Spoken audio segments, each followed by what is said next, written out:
सुबह सुबह सास सिर पर सब्जी की टोकरी लेकर अमीरों के मोहल्ले में ले जाकर बाहर रखे उनके झोलों में सब्जी डाल रही है। मालकिन, आपकी सब्जियां मैंने थैली में डाल दी हैं, इस महीने का हिसाब कर दीजिए। आशा, कल जो तुम सब्जी देकर गई थी उसमें 2 टमाटर सड़े थे, देखो आज भी 1 आलू सड़ा, इसको निकाल दो और आज मैं हिसाब कर दूंगी, कल पैसे ले जाना। हाँ हाँ मालकिन, कोई बात नहीं, कल से मैं ध्यान रखूंगी, एक भी सब्जी सड़ी ना जाए। आप इन सड़ी सब्जियों को फेंक देती होंगी, पर मेरी बहू खराब होने वाली सब्जियों का कुछ ना कुछ बना देती है जो खाने में भी बहुत स्वादिष्ट होता है। क्या ही बताऊं अपनी बहू के बारे में, उसके सामने तो शेफ भी फेल है। उस औरत को सब्जी देकर आशा अब दूसरे घरों के बाहर भी जाती है और वहां भी सब्जी देते हुए अपनी बहू के खाने की तारीफ करती है और घर आती है। और कुछ देर बाद जब पूरा परिवार खाने के लिए बैठता है, माँ देखो ना, भाभी ने घर में रखे बासी रोटी को हल्का सा सेका और उसमें खराब हो रहा चुकंदर, खीरा, प्याज और घर में ही दूध की मलाई से क्रीम बनाकर बीटरूट यानी कि चुकंदर का रोटी वाला सैंडविच बनाया है। सिमरन, तुम्हारे पास इतना दिमाग आता कहाँ से है? कैसे कर लेती हो ये सब? अरे हमारी बहू का तो खाना बनाने में जवाब ही नहीं है। घर वालों से अपनी तारीफ सुनकर सिमरन को बहुत अच्छा लगता है। कुछ देर में विनोद नाश्ता करके खेत चला जाता है और दीपक भी सब्जी का ठेला लेकर बाजार जाता है। इसी तरह कुछ दिन बीत जाते हैं और एक दिन सुमित्रा सब्जियां लेने आशा के घर आती है और अपनी बहू की शेखी बघाड़ते हुए कहती है, आशा, तुम तो जानती हो ना, मेरी बहू ने होटल मैनेजमेंट किया है, रोज रोज कुछ ना कुछ हमें अच्छा ही बना कर खिलाती है। हमारे पूरे मोहल्ले में ऐसी कोई नहीं है जो मेरी बहू से अच्छा खाना बना ले। अरे बहन, तुम्हारी बहू ने सीखा है, पर मेरी बहू को तो बिना सीखे ही बहुत कुछ आता है बनाना। अब कभी मेरी बहू कुछ अच्छा खाना बनाएगी तो तुम्हें जरूर दूंगी। आशा की बात सुनकर सुमित्रा का मुंह बन जाता है और वो सब्जियां लेकर घर जाती है। इसी तरह कुछ दिन बीत जाते हैं और एक दिन घर में सिमरन रोटी पिज्जा बनाती है। रोटी को सेक कर उस पर लहसुन की चटनी लगाकर प्याज टमाटर रखकर उसे सेक लेती है और सबको खाने को देती है। अरे वाह भाभी, आज तो आपने पिज्जा बना दिया, वो भी रोटी का, और ये लहसुन की चटनी बहुत अच्छी है। हाँ काजल, लहसुन, कुछ टमाटर और प्याज गल रहे हैं तो इसलिए मेरे दिमाग में पिज्जा का ख्याल आया और रखे सामान से ये बना डाला। आज फिर कुछ नया खाने में देख आशा को बहुत अच्छा लगता है। अरे बहू, तेरे हाथों में तो सच में जादू है, तू कुछ भी बनाए वो लाजवाब ही बनता है। ऐसा नहीं है माँ जी, वो तो बस मुझे खाना बनाने का शौक है, इसलिए एक्सपेरिमेंट करती हूँ। इसी तरह सिमरन आए दिन कुछ न कुछ बनाती है। ये आधा किलो के आसपास कुछ तोरई रखी हुई हैं, बासी हो गई हैं, कोई नहीं लेगा, तुम देख लो अगर इसका कुछ बना सको तो। अरे दीपक जी, मुझे आधा किलो तोरी बहुत है, आप आराम से सब्जी बेचने जाइए, दोपहर में आपके लिए इसी का कुछ अच्छा बनाऊंगी। अब दीपक सब्जी बेचने के लिए अपना ठेला लेकर बाजार जाता है। तभी सिमरन तोरई को बारीक काटती है और साथ में रखी हुई सोयाबीन के साथ में चने की दाल मिक्स करके उसके कबाब बना लेती है और उनको स्टीम करके सब्जी बना लेती है। अरे भाभी, हम तो घर में सिर्फ 5 लोग हैं, फिर इतनी सारी सब्जी क्यों बना दी? वैसे ये कबाब बहुत अच्छे लग रहे हैं, किस चीज के हैं ये? जल्दी दो, मैं खाऊंगी। हाँ ये लो खाओ। ये तो बहुत टेस्टी है भाभी, वैसे बताओ ना किस सब्जी के हैं ये? उसी सब्जी के जिसे तुम देखना पसंद नहीं करती, तोरई के। क्या सच में? पर टेस्ट वैसा बिल्कुल नहीं है, अगर ऐसी तोरई बनी तो मैं तो रोज खाऊंगी। बहू, ये सब्जी ज्यादा है ना, मैं ये सब्जी कुछ पड़ोसियों के साथ सुमित्रा को भी दे दूंगी ताकि उसे विश्वास हो जाए कि उसकी बहू से भी अच्छा खाना बनाना कोई जानता है। थोड़ी सी सब्जी लेकर आशा सिमरन के साथ पड़ोस की कुछ औरतों को देती है और जहां सुमित्रा सिमरन के हाथों के कबाब खाकर मुंह बनाती है तो वहीं उसकी एक पड़ोसन जब सिमरन के हाथों की कबाब की सब्जी खाती है तो वो आशा से बोलती है, इतने भी कोई खास कबाब नहीं बनाया तुम्हारी बहू ने। सुमित्रा बहन मुझे तो बहुत पसंद आया, इतना अच्छा तो सुमित्रा बहन की बहू भी नहीं बना पाती, जबकि उसने तो पढ़ाई कर रखी है। हाँ की तो है, इसीलिए अच्छा खाना बनाती हूँ मैं, ये मामूली से कबाब मेरे सामने कुछ नहीं है। अच्छा तो ऐसी बात है, तो हमारे गांव में एक शेफ का कंपटीशन होने वाला है जिसमें जीतने वाले को विदेश में जाने का मौका मिलेगा, एक और बड़ी प्रतियोगिता में हिस्सा लेने का और फेमस शेफ बनने का। तो तुम अपना लक आजमाओ और सिमरन को हराकर दिखाओ, ठीक है बहू? उस आदमी की ये बात सुनकर सिमरन और कविता दोनों ही सपने देखने लगती हैं और अगले दिन दोनों इस कंपटीशन में अपना नाम लिखवा लेती हैं और कुछ ही दिनों में प्रतियोगिता शुरू हो जाती है जिसमें सिर्फ उन दोनों ने हिस्सा लिया था। दोनों सामने थीं पर बाकी सब दाएं बाएं कुर्सी लेकर बैठे हुए थे। बाहू, मुझे तुझ पर पूरा भरोसा है, तू ही जीतेगी। माँ जी फिक्र मत कीजिए, कॉलेज में मैंने ही होटल मैनेजमेंट में टॉप किया था और यहाँ पर भी मैं ही टॉप आऊंगी।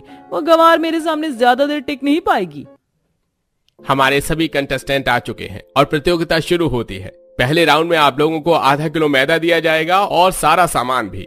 बस आपको 2 डिश बनानी है, बहुत आसान है। तो प्रतियोगिता शुरू की जाती है। इस तरह प्रतियोगिता शुरू की जाती है और सिमरन इस प्रतियोगिता को जीतने के लिए मैदा लेती है और उसमें फूड कलर डालकर जलेबी बनाती है। बाकी बचे मैदे को गूंथकर उसके नूडल्स बनाती है और उसको स्वाद देने के लिए जितने भी मसाले होते हैं वो डाल देती है। इस तरह वो 2 डिश बनाती है और मैदा कम होने की वजह से कविता भटूरे के अलावा और दूसरी कोई चीज नहीं बना पाती, जिस वजह से बड़ी ही आसानी से वो हार जाती है और सिमरन जीत जाती है। इसे कहते हैं दिमाग। बड़ी आसानी और चालाकी से मिसेस सिमरन ने 2 डिश बना दी हैं, जो खाने में भी लाजवाब है। इसलिए पहला राउंड जीती हैं मिस सिमरन। सिमरन, मुझे पूरा यकीन है तुम जैसे पहले राउंड में जीती वैसे ही दूसरा भी जीत जाओगी।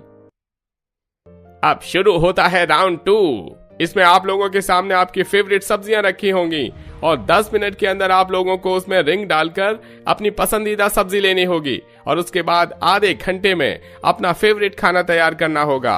और अब राउंड शुरू होता है। अब आदमी के इतना बोलते ही दूसरा राउंड शुरू हो जाता है और सिमरन बड़े ही आराम से अपनी मनपसंद सब्जियों पर रिंग डालती है। तो वहीं 10 मिनट बीत जाते हैं और कविता सिर्फ आलू और टमाटर के अलावा किसी भी सब्जी पर रिंग नहीं डाल पाती, जिस वजह से आधे घंटे में सिमरन कटहल के कोफ्ते और पराठे बनाती है। तो वहीं कविता सिर्फ आलू टमाटर की सब्जी बना पाती है और बाकी सब भी कुछ ऐसे ही नॉर्मल चीज बनाते हैं। तो हमारी विनर हमें मिल चुकी हैं और वो है मिसेस सिमरन, और इन्हें मौका मिलता है विदेश जाने का और अपना नाम चमकाने का। देख रही हो आशा, हमारी बहू जीत गई। अब विदेश जाएगी हमारी बहू। सही कह रहे हैं जी आप, हमारी बहू को हमारी तरह सब्जियां नहीं बेचनी पड़ेंगी। गरीब परिवार की ऐसी बातें सुनकर सुमित्रा को बहुत गुस्सा आता है और वो नाराज होकर वहां से चली जाती है। तो वहीं सिमरन अपने ससुराल वालों के साथ घर आती है और विदेश जाने की तैयारी करती है। माँ जी, मैं आप लोगों का सपना पूरा करके ही वहाँ से आऊंगी। देखना, मैं शेफ का खिताब जीत कर आऊंगी, प्रोफेशनल शेफ बनकर आऊंगी। इतना बोलकर न सिर्फ सिमरन बल्कि अपने ससुराल वालों के सपने लेकर वो विदेश जाती है और पूरा गांव अपने घर में टीवी में सिमरन को देखते हैं, जो एक के बाद एक सारे राउंड क्लियर करती जा रही थी। आशा बहन, देख रही हूँ मैं तुम्हारी बहू को टीवी पर। देखना, सिमरन बहू ही जीत कर आएगी। भगवान करे तुम्हारे मुंह में दही शक्कर हो। सभी लोगों की बात सुनकर आशा की आशा और भी बढ़ जाती है और कुछ ही दिनों में मिसेस शेफ का फाइनल होता है, जहां टीवी पर सब अपनी नजरें गड़ाकर देखते हैं और कुछ ही देर में अनाउंस किया जाता है कि सिमरन जीत गई है और सबकी आंखों में आंसू आ जाते हैं। अब सब सिमरन को टीवी में शेफ के कोट और ट्रॉफी को उठाते हुए देखते हैं। कुछ दिनों के बाद वो शेफ के कोट में घर आती है, जहां वो देखती है कि गांव वालों ने मिलकर उसके स्वागत के लिए बैंड बाजे और फूलों का इंतजाम किया है। उसके आते ही सभी गांव वाले उसे शेफ की टोपी पहनाते हैं। हमें गर्व है बहू तुम पर। हमारे गांव की सब्जी बेचने वाली सास की बहू शेफ बनकर गांव लौटी है।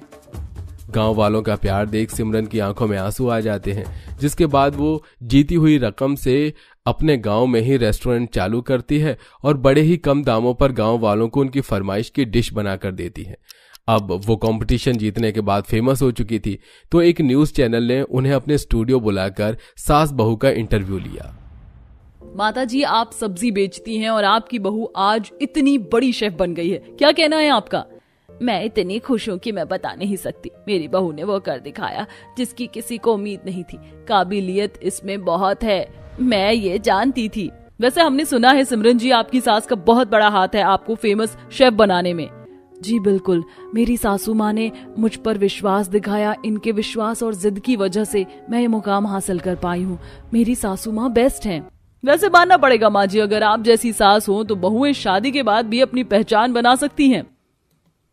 जी बिल्कुल, वैसे आज आपने हमें बुलाया, आपका शुक्रिया। इसीलिए मैं आप सबके लिए अपने हाथों का बना खाना लाई हूँ। ले आऊं? हाँ बिल्कुल, नेकी और पूछ पूछ। अब सिमरन अपना बड़ा टिफिन बॉक्स लेकर आती है और खोलती है। फिर फीमेल रिपोर्टर खाना खाती है और उसकी ऑन कैमरा काफी तारीफ करती है, जिसे देखने वाले दर्शक अब सिमरन के रेस्टोरेंट में जाते हैं और वो फिर फेमस होती है, साथ में उसकी आमदनी भी बढ़ती है। वाह, मजा आ जाएगा। मेरी शादी गोवा में होगी, मैं समुद्र देखूंगी और गोवा घूमूंगी। मैं तो अभी से एक्साइटेड हो रही हूँ। दीदी, आप अभी से ही इतनी खुशी क्यों मना रही हो गोवा जाने की? मेरा मतलब गोवा वाले मेहमान तो हम दोनों को ही देखने आ रहे हैं ना। हो भी तो सकता है कि उन्हें मैं ही पसंद आ जाऊं, तो फिर आपकी शादी उन बिहार वाले लोगों में होगी। चुप कर सोनाली, मैं उन बिहारियों में शादी नहीं करूंगी। एक बात मेरी कान खोलकर सुन लेना, गोवा में तो मैं ही शादी करूंगी, और उसमें अगर तू बीच में आई तो अच्छा नहीं होगा। सोनाली, मेरी बात को कान खोलकर और दिमाग खोलकर सुन। अभी जब मेहमान आए तो तू नीचे मत आना, फिर इस तरह से वो मुझे ही पसंद कर लेंगे। लेकिन दीदी, लेकिन वेकिन कुछ नहीं, मैंने कह दिया तो बस कह दिया। मैं बड़ी बहन हूँ और इसीलिए तुझे मेरी बात को मानना पड़ेगा। ज्योतिका सोनाली से ऐसे बोलकर दूसरे कमरे में खुद तैयार होने को आ गई। ज्योतिका और सोनाली दोनों बहनें थीं। उन दोनों में बचपन से ही काफी कम प्यार था, जिसकी वजह से उनमें लड़ाई ही ज्यादा चलती रहती थी। आज भी दोनों बहनें एक रिश्ते के ऊपर झगड़ रही थीं, जो गोवा से आने वाला था। कुछ ही देर में गोवा वाले मेहमान आ गए, जिनके सामने ज्योतिका ही बंठन कराई। तो ये आपकी बेटी है। ठीक ही है, तुम बताओ बेटा आयुष्मान। मुझे भी ये रिश्ता सही लग रहा है माँ। यामिनी जी, हमें ये रिश्ता मंजूर है। जी बहुत बहुत शुक्रिया। ये इन लोगों के सामने बस ज्योतिका क्यों आई? सोनाली को भी तो मैंने बोला था। इन लोगों के जाने के बाद पूछूंगी। कुछ देर बाद ही गोवा के मेहमान यामिनी के घर से चले गए, जिसके बाद वो अपनी बेटियों के कमरे में गई और सोनाली बेटा, मैंने तो तुम दोनों से ही कहा था कि मेहमानों के पास आ जाना, और ज्यादा तो मैं तुझे ही चाह रही थी कि वो लोग तुझे पसंद कर लें। अगर वो तुझे पसंद कर लेते तो तू गोवा जा पाती, जहाँ तू बचपन से जाना चाहती है। हाँ माँ, मैं समझ रही हूँ कि आप क्या बोल रही हो, लेकिन मैं बस इसीलिए बाहर नहीं आई क्योंकि मुझे लगा पहले दीदी का रिश्ता पक्का होना सही है। कोई बात नहीं माँ, अगर गोवा वाले मेहमानों ने दीदी को पसंद कर लिया तो, और ये तो अच्छी ही बात है। मैं बिहार वाले मेहमानों के यहाँ भी शादी को तैयार हूँ। धारा सोनाली का चेहरा बस यूं ही देखती रह गई। सोनाली ने अपनी बहन की धमकियां अपनी मां को नहीं बताई और वो बिहार में भी शादी करने को राजी हो गई। एक दो दिन बाद बिहारी लोग भी धारा के घर सोनाली को देखने आ गए, जहां पहली नजर में सोनाली उन्हें पसंद आ गई। और फिर तुम्हारी बेटी तो बहना बहुत ही सोनी है। मुझे पंजाबी नहीं आती, बस जरा सी बोल रहा हूँ। चुप रहिए आप। बहन, इन्हें तो ऐसे ही मजाक की ही लगी रहती। मैं बताती हूँ, हमें ये रिश्ता मंजूर है। आपका बहुत बहुत शुक्रिया जी। यामिनी बहुत ज्यादा खुश हुई क्योंकि उसकी दोनों ही बेटियों का रिश्ता पक्का हो गया था। देखते ही देखते यामिनी का अपनी बेटियों के साथ सफर खत्म हुआ और वो दिन भी आया जब वो दोनों विदा होकर अपने अपने ससुराल चली गई। अब उन दोनों की ही शादी को लगभग एक हफ्ता होने को आया था और उनका अपने ससुराल में कुछ ऐसा हाल था। कितना सुंदर समुद्र दिखाई देता है मेरी खिड़की से, लेकिन इस एक हफ्ते गोवा में रहकर भी मैं एक बार भी बीच पर नहीं गई हूँ। क्या हुआ? क्या बात है? हमारी शादी को पूरा एक हफ्ता होने को आया है, लेकिन इस एक हफ्ते में एक बार भी हम घूमने नहीं गए। आयुष्मान, चलिए ना आज कहीं घूमने चलते हैं। पागल मत बनो ज्योतिका, मेरे पास ऐसे घूमने फिरने का वक्त नहीं है। मुझे काम पर जाना है। आप यही कहते हो। जब जाना है तो जाना है। अच्छा, मैं चलता हूँ। हाँ, मैं चाहे कितना ही कह लूं, लेकिन मेरे पति के लिए हमेशा काम ही मुझसे ज्यादा इम्पोर्टेंट है। अब फिर से मैं अकेली हो गई। अब मैं क्या करूंगी? ज्योतिका अपने ससुराल में बोर हो रही थी। वैसे तो उसके ससुराल में सहूलियत और नए जमाने की हर एक चीज थी, लेकिन फिर भी उसके घर में उसका दिल लगाने वाला कोई नहीं था। कुछ देर अपने कमरे में बैठने के बाद ज्योतिका कमरे से बाहर आई, जहां उसने देखा कि उसकी सास सोफा पर बैठी हुई है। चलो कुछ देर माँ जी से ही बात कर लेती हूँ। ज्योतिका अपनी सास के बराबर में जाकर बैठ गई। माँ जी, क्या कर रही हो? Online shopping. क्या है, क्यों मेरी साइड में आकर बैठ गई है? माँ जी, वो मैं बोर हो रही थी इसीलिए। मुझे पसंद नहीं है कि कोई मेरे पर्सनल कामों में अपना पांव अड़ाए। जा यहाँ से। धारा ने ज्योतिका को अपने पास नहीं बैठने दिया, जिससे कि वो बेचारी उदास होकर अपने कमरे में ही आ गई। एक तरफ ज्योतिका की जिंदगी ऐसे मायूस सी गुजर रही थी, तो वहीं दूसरी तरफ उसकी बहन। वाह माँ जी, ये बिहार के मशहूर छोटी मछली के साथ चावल तो बड़े ही स्वादिष्ट लगते हैं, लेकिन अब इन्हें खाने के बाद मन कर रहा है कि कुछ मीठा भी होता। सच में मजा ही आ जाता। लो तो फिर खुलकर मजा लो। ससुर जी, आप खाना खाते ही कहाँ चले गए थे? मैं जानता हूँ कि मेरी बहू रानी का खाना खाने के बाद मीठा खाने का दिल करता है, जिसकी वजह से मैं तेरे लिए आइसक्रीम लेने गया था। चलो सभी खाएंगे, मैं काफी सारी लाया हूँ। जल्दी जल्दी से सोनाली ने आइसक्रीम निकालकर सभी घर वालों को देनी शुरू कर दी और फिर सब ने बैठकर आइसक्रीम खाई। बहू इतनी उम्र हो गई लेकिन कभी ये समझ नहीं आया कि ससुराल ये इतनी स्वादिष्ट चीज बनती कैसे है। हाँ हाँ बाबा, मुझे आती है आइसक्रीम बनानी। किसी दिन मैं आपको घर में बनाकर आइसक्रीम खिलाऊंगी। तब तो और भी मजा आएगा। अरे भूमिका बेटा, जरा घर की पुरानी फोटोओं की एल्बम निकाल कर ले आ। इस वक्त सभी एक साथ है तो फोटो देखेंगे।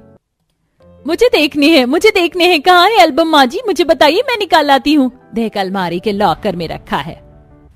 सोनाली पुरानी फोटो एल्बम निकाल कर ले आई, जहाँ सभी जमीन पर रखकर फोटोज देखने लगे। बहू, ये तस्वीर देख, मोहन के बचपन की है। माँ, कहीं ये वही फोटो तो नहीं जिसमें मेरी नाक बह रही है? माँ, ये वाली मत दिखाना। अच्छा, फिर तो मैं जरूर देखूंगी। कितनी सारी नाक बह रही है। मोहन जी, वैसे जैसे आप जवानी में हो, बचपन में तो ऐसे बिल्कुल नहीं थे। अच्छा, तो जवानी में अच्छा हूँ या बचपन? ऑफ कोर्स बचपन। सभी ऐसे ही खट्टी मीठी बातें कर रहे थे। देख बहू, ये मेरी जवानी की तस्वीर है। ये तस्वीर मेरी पहली रसोई पर मेरी जेठानी ने खींची थी। हाँ माँ, आप कितनी सुंदर हो, और बाबा को तो देखो कितने अच्छे लग रहे हैं। आपका बेटा आप पर जरा भी नहीं गया। तुम तो बस मुझे ऐसे ही कहना। सभी ने ऐसे ही काफी देर तक फोटो देखे और खूब पुरानी यादों को सोनाली के सामने ताजा किया। अभी वो फोटो देख ही रहे थे कि तभी एक फोटो भूमिका का आया। भाभी, ये जब की फोटो है, जब मैं स्कूल से गोवा गई थी। गोवा? क्या हुआ सोनाली, क्या बात है? कुछ नहीं, बस गोवा। नहीं, कुछ नहीं।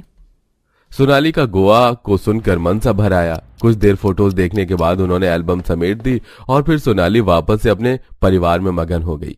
ऐसे ही सिलसिला जारी था। सोनाली का परिवार गरीब था, लेकिन फिर भी वो उसके साथ खुश रहती थी। वहीं दूसरी तरफ ज्योतिका का ससुराल अमीर होने के बावजूद उसकी जिंदगी में खुशियां नहीं थी। ऐसे ही आज के दिन। माँ जी, आप कहाँ जा रही हैं? मैं बोर हो रही हूँ, क्या मैं भी आपके साथ चलूं? नहीं, बिल्कुल भी नहीं। मैं अपना ब्यूटी ट्रीटमेंट लेने जा रही हूँ और तुझे आने की कोई जरूरत नहीं है। आज भी धारा ज्योतिका को उदास छोड़कर खुद अपने ब्यूटी ट्रीटमेंट लेने को चली गई, जिसके बाद ज्योतिका घर में ही बोर हुई। तो वहीं दूसरी तरफ, माँ, मैंने पता लगा लिया है कि सोनाली गोवा का नाम सुनकर क्यों उदास हो गई थी। उसकी वजह यह है कि माँ, सोनाली बचपन से गोवा जाना चाहती है। अच्छा, तो क्या हुआ, हम लेकर जाएंगे अपनी बहू को गोवा? मैं भी यही सोच रहा था माँ। मैं आज से ही अपने काम के घंटे बढ़ा रहा हूँ। सोनाली का जन्मदिन भी आने वाला है, तो उसके जन्मदिन तक हमारे पास पैसे हो जाएंगे। हाँ, मैं भी काम के घंटे बढ़ा दूंगा। ऐसा है तो मुझे भी थोड़ी मछली लाकर दे देना, मैं मछली बेच लूंगी। और मैं बच्चों को घर में ही ट्यूशन दे दूंगी, तो उससे हमें काफी प्रॉफिट होगा और हम सभी गोवा जा पाएंगे। पूरे परिवार ने सिर्फ सोनाली के लिए आपस में कामों को बांट लिया। बस फिर क्या, अगले ही दिन से उन सभी ने ही काम करना शुरू कर दिया, जिससे कि उनके काफी पैसे जुड़ गए। और फिर उन लोगों ने सोनाली को गोवा जाने का सरप्राइज दिया। हम सच में गोवा जा रहे हैं? तो ये इतनी मेहनत आप लोग मेरे लिए कर रहे थे? सोनाली अपने परिवार का प्यार देखकर इमोशनल हो गई।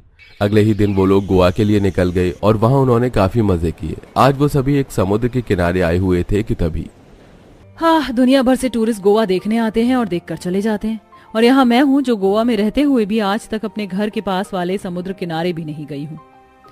अरे ये क्या, ये तो मुझे देखने से सोनाली लग रही है, लेकिन उसकी शादी तो बिहार में हुई थी। वो भला यहाँ कैसे हो सकती है? हे भगवान, मेरा तो दिमाग ही काम नहीं कर रहा है। जाकर देखती हूँ।